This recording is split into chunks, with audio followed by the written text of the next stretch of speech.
is the Paul Finebaum Show. They'll bring back 6 starters on offense and 5 starters on defense, and those are both near the bottom in both among the Power 5 and in the SEC. So you already have a situation where they're going to have to turn over a lot of talent, and then there are a number of other factors to go along with that.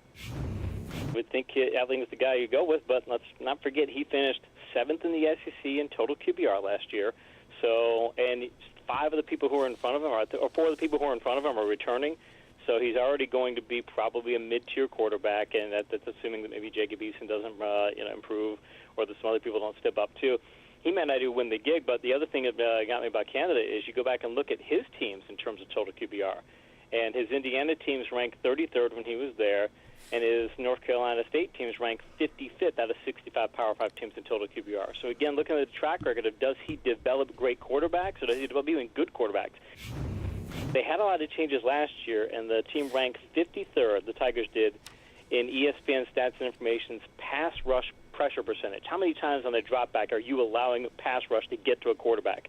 And they were 53rd out of 65 Power 5 teams in that metric. So, again, they've got talent, and maybe they stabilize things, and they don't have the personnel switches up front they did last year.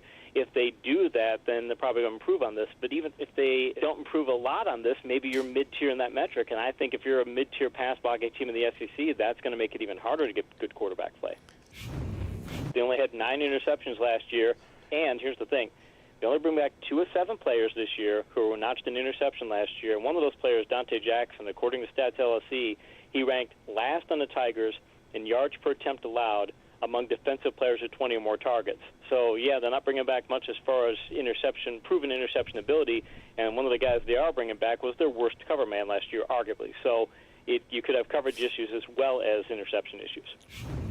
They hired a new coach, a new special teams coordinator, and he might improve things, but there's a staff size limitation rule, so right now he's only going to be able to coach the coaches. So if he doesn't get to do any more than coach the coaches, I don't see the special teams getting the most out of that hire that they could. So, again, they might still have subpar special teams.